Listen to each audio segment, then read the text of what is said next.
Assalamualaikum Ustaz. Waalaikumsalam. Kami pemuda Bajeman, mohon maaf sebelumnya, sudah saya maafkan. Saya lagi jomblo. Wow. Bagaimana konsep memilih pasangan hidup menurut syariat Islam? Yang pertama, kalau kamu laki-laki, lihat dulu wajahnya. Yakinkan dia perempuan.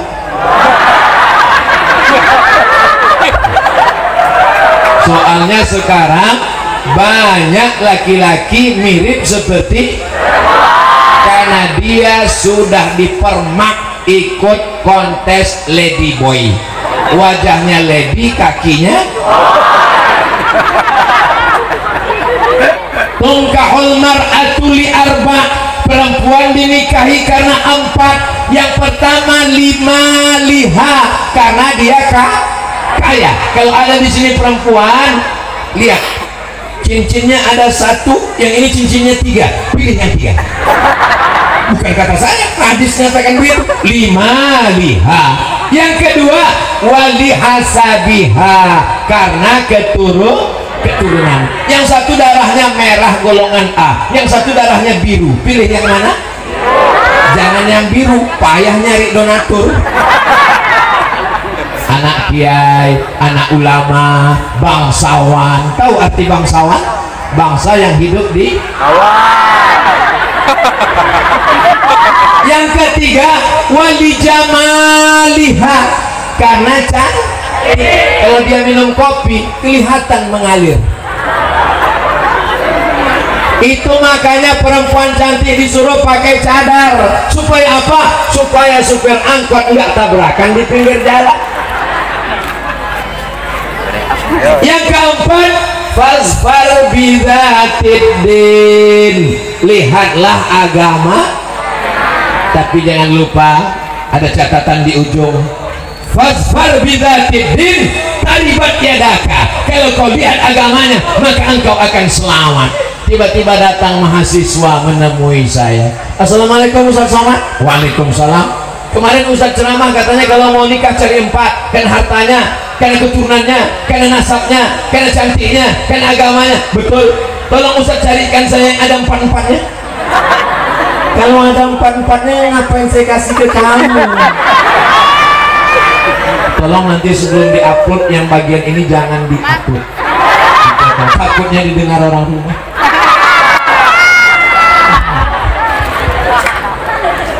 Pak Ustadz, saya ini orangnya nggak dipercaya orang. Jangan minang perempuan petantang petenteng kepedean datang sendiri. Assalamualaikum Bapak calon mertua, apa kabar? Tentu ada adat istiadat, sopan santun, tata krama, budi bahasa, betul? Ajak Ustadz Muhammad Hasan, ajak Kiai Ahmad Fauzi Tijani, jangan ajak Pak Bupati, beliau sibuk. Nanti mereka yang akan berikan mukaddimah untuk nanti. Kamu siapa? Berani-berani sini mau minang anak saya. Tapi kalau kamu bawa Kiai, oh ada Pak Kiai sama saya Kiai motor sekolah. Jadi bawa backingan, jangan sendirian. Nah, ini salah satu cara. Tapi yang terpenting di antara semua adalah yakinlah bahwa langkah rezeki, pertemuan jodoh adalah kuasa Allah Subhanahu. Tapi tetap ada usaha dan ikhtiar. Jangan karena Ustaz Somad bilang langkah rezeki, jodoh, pertemuan kuasa Allah, pas ditanya kamu udah usaha, serahkan pada Allah. Mana tahu nanti ada anak ibu ketika ditanya jodoh, kamu kok belum nikah juga, katanya Ramadan udah lewat 3 kali kok masih bangunnya pakai dibangunkan mercon. Terus dia jawab sesuai dengan ceramah Ustaz Somad, langkah rezeki, pertemuan jodoh kuasa Allah. Ibu jangan marah, diam aja. Nanti pas jam 12 jam 1 dia nanya, ada makanan siang Mak? Kuasa Allah. Mesti ada usaha. usaha, tapi bukan pacaran. Jangan pacaran. Adik-adikku, anak-anakku yang perempuan, aku memandang kalian bukan sebagai objek. Kalian adalah adikku, kalian adalah anakku. Jangan pacaran, karena kalau nanti kalian dibawa pakai motor, ngebut, masuk angin, gembong, yang rugi laki-laki apa perempuan?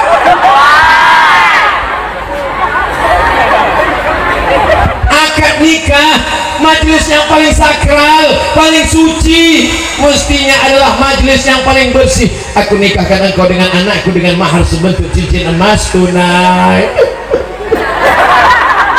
Aduh, orang tua. Sekarang banyak orang tua mengakadkan anaknya dalam keadaan marah. Aku nikahkan engkau dengan anakku. Habis akad ini jangan datang sekali lagi.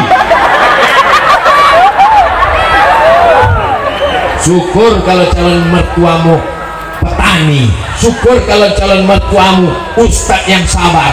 Bayangkan kalau calon mertuamu tentara,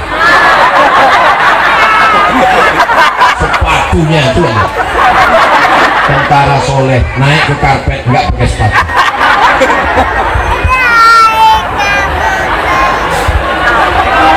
Allahumma sholli ala sayyidina. Apakah harus dimandikan ulang? Apa ceritanya?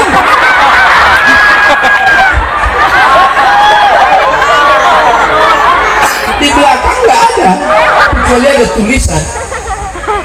Di belakang tulisannya Yayasan Pesantren Darul Hasan 17 Mei 2022. Sudah tiba ada mandi ulang. Orang meninggal untuk kedua kalinya di hari yang sama. Meninggal dia, habis meninggal dimandikan, setelah dimandikan dikuburkan, habis itu dia ngetok, belum mati. Habis itu dia bangun lagi ke atas, habis itu setelah makan siang mati. Apakah dia dimandikan lagi atau enggak dimandikan? Maka dimandikan lagi. Kenapa? Karena mati itu cuma satu kali. Terus kematian yang pertama tadi itu apa namanya? Gladi kotor.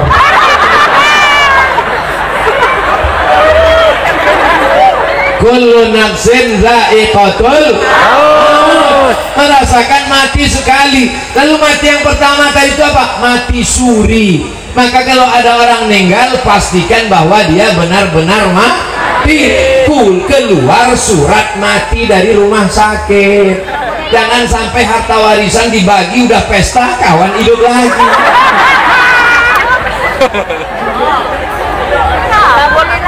Sepanjang saya tausiah, baru begini pertanyaan berkualitas.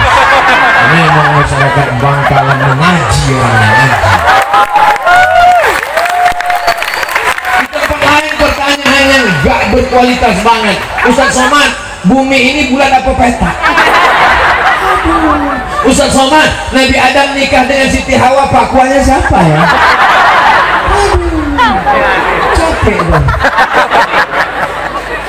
Gimana menurut Ustadz tentang jamaah tabligh? Sebetulnya yang nyebut mereka jamaah tabligh itu bukan mereka. Mereka nggak pernah nyebut dirinya jamaah tabligh, tapi karena dia selalu tabligh, menyampaikan ayat Quran, menyampaikan hadis Nabi. Orang yang menyampaikan ayat Quran, hadis Nabi itu nama perbuatannya tabligh, orangnya namanya mubaligh. Lalu kemudian orang mengatakan itu jamaah apa? Jamaah tabligh. Jadi bukan. Ada juga orang mengatakan itu jamaah apa? Itu namanya jamaah KUPJ. Apa itu? Kelompok Ustadz Panjang Jenggot. Macam-macam. Ada juga yang mengatakan itu jamaah kompor, karena kemana-mana bawa kompor. Maka ini perlu ditelusuri ceritanya. Ceritanya agak panjang sedikit. Kalau saya urutkan mungkin menjelang azan subuh. Siap? Jadi ada namanya Maulana Qasim. Siapa namanya? Maulana Qasim. Maulana Qasim buat pesantren. Nama pesantrennya Darul Ulum. Apa nama pesantrennya? Darul Rumah Ulum Ilmu. Rumah ilmu didirikan oleh Maulana Qasim. Maulana Qasim mendirikan Darul Ulum. Hafal, karena ini nanti akan masuk UAS, ujian akhir semester. Lalu kemudian tempatnya namanya Deoban. Deoban itu di India. Di India itu umat Islam mayoritas atau minoritas? Minoritas. Penduduknya 1 miliar. Umat Islam memang banyak 300 juta, tapi saudara kita yang non muslim 700 juta. Nggak bisa sembarangan tabligh akbar begini. Kita bisa tabligh akbar ini kan karena mayoritas, betul? Kalau minoritas jangan tabligh akbar, masuk aja nggak bisa.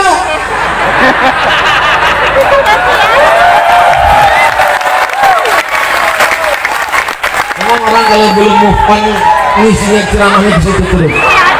Nah, lalu karena nggak bisa tabligh akbar, nggak bisa pengajian meriah begini, salah satu santrinya namanya Maulana Ilyas. Siapa namanya? Maulana Ilyas ini pusing memikirkan umat, banyak yang mabuk, banyak yang meninggalkan masjid, mau buat tabligh akbar nggak bisa.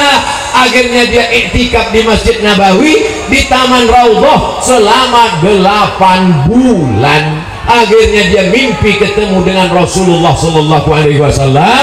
Kata Rasul, hai Maulana Ilyas, berdakwahlah engkau seperti dakwahku dulu. Lama dia termenung, di mana dakwah Nabi Muhammad dulu? Ternyata ngetuk dari pintu ke pintu. Assalamualaikum. Waalaikumsalam. Kya hal hai? Acha. Kya hal hai artinya saya. Piki artinya bi khair walhamdulillah. Lalu dia tanya, jadi mereka begitu pintu ke pintu. Makanya ciri jamaah tabligh itu dia tidak model rame-rame, tapi datang pintu ke pintu. Assalamualaikum Pak Haji. Waalaikumsalam. Ayo ke masjid sholat Pak Haji.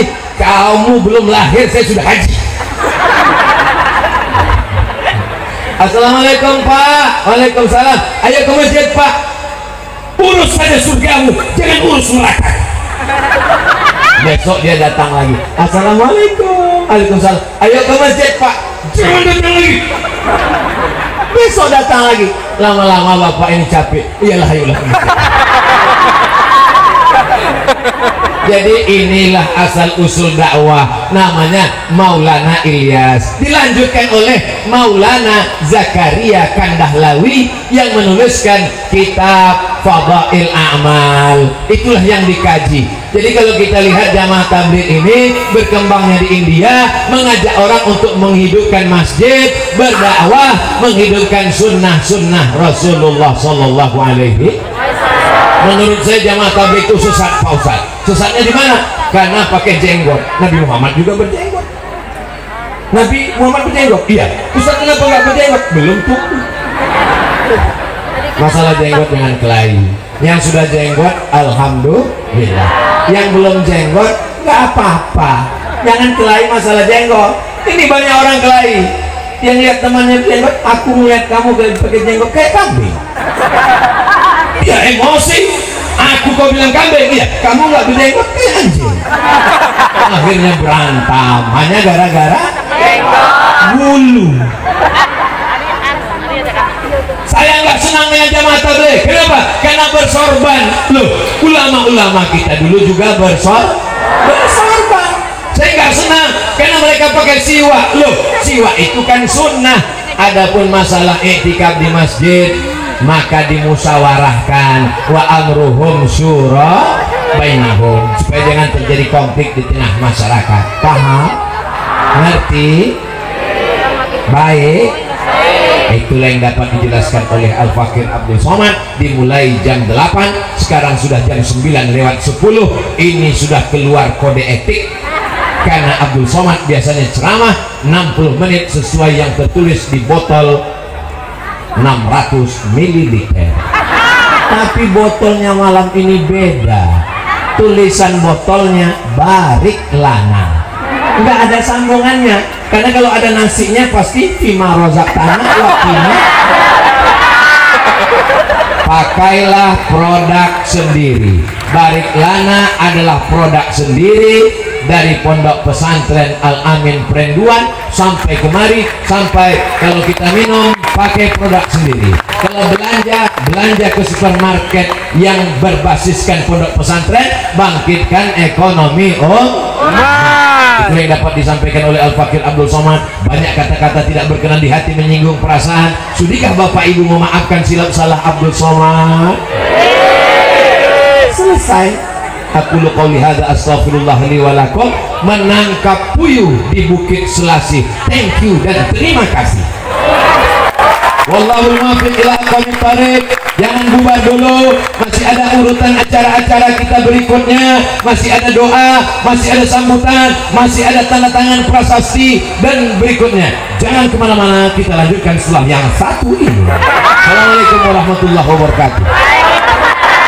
Waalaikumsalam warahmatullahi wabarakatuh.